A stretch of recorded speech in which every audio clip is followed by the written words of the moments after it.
कभी कभी बरबस सच्चाई मुंह से निकल जाती है। उन्होंने कहा कभी कभी बेटा लायक ना हो तो पिता की सारी विरासत को नष्ट कर देता है।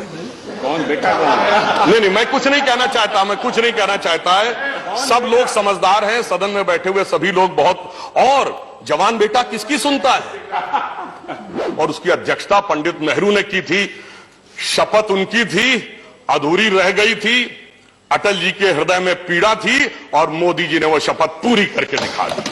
संयोग से हम सभी पढ़ते हैं अलेक्जेंडर के बारे में, पर बहुत कम लोगों को इस बारे में ध्यान होता है कि भारत का भी एक राजा था जिसको अलेक्जेंडर ऑफ इंडिया कहा जाता था। तो मुझे कश्मीर के संदर्भ में कुछ बात याद आ गई। वो ये है, कश्मीर भारत के लिए एक अद्भुत और विश्व के लिए भी एक अद्भुत समस्या है थी। हम एप्रोप्रिएट शब्द को हिंदी में कहते हैं उपयुक्त। अब हमें यह देखना चाहिए कि कश्मीर की जब उल्लेख आता है कितनी उपयुक्तता और कितनी विचित्रता थी। जब भारत में सभी राज्यों का विलय हुआ तो सबका विलय हो गया, एक ही रह गया। यह पहली विचित्रता थी। यहां तक कि जूनागढ़ और हैदराबाद सभी सॉल्व हो गए, गोवा भी सॉल्व हो गया, एक बचा रह गया। यह पहली व्यवस्था थी। और अब जो उन्होंने कहा था सिकंदर, संयोग से हम सभी पढ़ते हैं अलेक्जेंडर के बारे में, पर बहुत कम लोगों को इस बारे में ध्यान होता है कि भारत का भी एक राजा था जिसको अलेक्जेंडर ऑफ इंडिया कहा जाता था, और वो था कश्मीर का राजा ललितादित्य मुक्तापीठ, जिसने कि आज के ईरान, आज के चाइना के बड़े हिस्सा, कैस्पियन सी, सेंट्रल एशिया और यह तक कहा जाता है कि कैस्पियन सी तक उसका राज्य था। मगर अफसोस, दूसरी विचित्रता क्या थी? स्वतंत्र होते ही वो भूमि जहां से अलेक्जेंडर ऑफ इंडिया निकला था, उस भूमि का हिस्सा टेरिटरी चली गई दूसरों के हाथ में। दूसरी विचित्रता थी। तीसरी विचित्रता थी कि दुनिया में कहीं भी आपने युद्ध देखा होगा तो जो सेना जीत रही हो, जो देश ताकतवर हो, वो युद्ध विराम नहीं करता। यहां हम बड़े थे, हम जीत रहे थे, 48 घंटे की और बात थी, हमने युद्ध विराम कर दिया। अगली विचित्रता थी कि दुनिया में कहीं भी आपने देखा होगा युद्ध के दौरान वही देश संयुक्त राष्ट्र संघ में जाता है जो कमजोर पड़ रहा हो। यहां हम मजबूत थे, हम संयुक्त राष्ट्र संघ में चले गए। और यह भी ध्यान रखने की बात है, संयुक्त राष्ट्र संघ 3 वर्ष का था। हमने उसकी अथॉरिटी बढ़ाई, हमने उसकी लेजिटिमेसी बढ़ाई। उस जमाने में 2-2.5 वर्ष पुराना था। अक्टूबर 1945 में संयुक्त राष्ट्र संघ का गठन हुआ था। इसलिए मैं अब एक और बात कहना चाहता हूं। हमारे विरोधी पक्ष वालों को शायद उचित लगे, पर उन्हें याद दिलाना बहुत जरूरी है। कश्मीर भारत का एकमात्र राज्य था जो सेकुलर नहीं था। क्यों? जब 42वां संविधान संशोधन भारत में पारित हुआ, किन परिस्थितियों में पारित हुआ वो एक अलग बात है, परंतु चूंकि कश्मीर को एक आड़ थी कि जब तक वहां का विधानसभा किसी भी संविधान संशोधन को एडॉप्ट नहीं करेगी तब तक वह अंगीकृत नहीं होगा, इसलिए वो अंगीकृत हुआ ही नहीं। वह अंगीकृत हुआ 5 अगस्त 2019 को कश्मीर सेकुलर बना।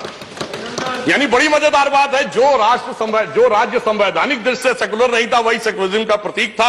और यहां एक और बात थी, घाटी में 97% लोग अल्पसंख्यक थे और 2% लोग बहुसंख्यक थे। इसलिए मैं कह रहा हूं विचित्रताओं से भरा हुआ था और उस सारी विचित्रताओं का निवारण हमारी सरकार ने किया है। और एक और बिंदु कहना चाहता हूं, भारत में जितने भी राज्य हैं, एक ही राज्य ऐसा है जिसका वही नाम चला आ रहा है जो प्राचीन काल से, वो है कश्मीर।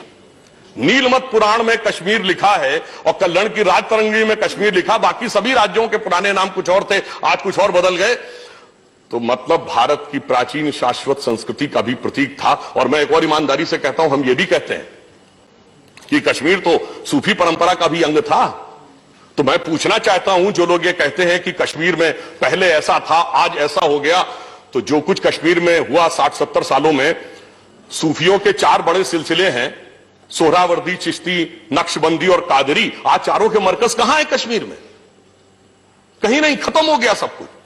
तो सब प्रकार की संस्कृति खत्म हुई थी और हम सब प्रकार की संस्कृति को आगे स्थापित करने का प्रयास कर रहे हैं। और अभी देखिए कि उल्लेख उन्होंने किया था कि पंडित नेहरू जी ने एक संकल्प किया था, तो मुझे याद आता है अटल जी ने एक पंक्ति लिखी थी कि गिलगित से गारो पर्वत तक आजादी अभी अधूरी है, सपने सच होने बाकी हैं, रावी की शपथ न पूरी है। रावी की शपथ क्या थी? ये 26 जनवरी 1930 को लाहौर कांग्रेस अधिवेशन जो रावी के तट पर हुआ, जिसमें पूर्ण स्वराज्य का प्रस्ताव पारित हुआ था और उसकी अध्यक्षता पंडित नेहरू ने की थी। शपथ उनकी थी, अधूरी रह गई थी, अटल जी के हृदय में पीड़ा थी और मोदी जी ने वो शपथ पूरी करके दिखा दी। तो इसलिए मैं उनको साधुवाद देते हुए कहूंगा कि दर्द की रात गई, गम के जमाने भी गए और मोदी जी की हिम्मत से कई दाग पुराने भी गए। कभी कभी बरबस सच्चाई मुंह से निकल जाती है। उन्होंने कहा कभी कभी बेटा लायक ना हो तो पिता की सारी विरासत को नष्ट कर देता है। कौन बेटा कौन है? नहीं, मैं कुछ नहीं कहना चाहता, मैं कुछ नहीं कहना चाहता है। सब लोग समझदार हैं, सदन में बैठे हुए सभी लोग बहुत। और जवान बेटा किसकी सुनता है, और यदि वो चिर युवा हो तो और भी नहीं सुनता। इसलिए कई बार ऐसा हो जाता है कि अगर आपको कोई चीज एहसास हो रही, मतलब जो चीज सामने दिख रही हो वो भी नहीं दिखती है, अरे देखने वाले को तो भगवान नहीं दिखता। तो उनके लिए जब उन्होंने अभी कहा तो मुझे एक पंक्ति याद आई कि नई उम्रों की खुदमुख्तारियों को कौन समझाए। अपने आप में वो हो जाता, अब तो मैं बड़ा हो गया, मैं समझदार हो गया। नई उम्रों की खुदमुख्तारियों को कौन समझाए, कहां से बच के चलना है, कहां जाना जरूरी है, और सलीका नहीं आता उसे शायद एहसास करने का। जो कहता है खुदा है तो नजर आना जरूरी है। एक कार्यक्रम आता था Michael Woods story of India, उसमें भारत के आर्थिक विषयों के बारे में कहा गया और कहा गया यदि भारत कुछ आर्थिक विषयों को सुधार ले तो जानते उसने क्या कहा था? उन्होंने यह अनुमान लगाया कि शताब्दी का मध्य आते आते यानी 2047 आते आते हम चीन से अधिक बड़ी अर्थव्यवस्था हो सकते हैं और हम अमेरिका से भी बेहतर हो सकते हैं। तो उसने शब्द जानते क्या प्रयोग किया? That if India goes in a right direction by the mid of this century, India can be the biggest and the richest nation on earth. इतना नहीं, the place at which it remained for most of the time in the history। यानी हम सबसे बड़े और संपन्न राष्ट्र, मगर जो हम हमेशा ही रहे थे। इसलिए जो कुछ उन्होंने कहा है, जो कुछ हमारे बलिदानियों के मन का भाव था, जो कुछ हमारे आर्थिक दृष्टिकोण के देवताओं के मन का वाक्य था, वो सब पूरा होगा।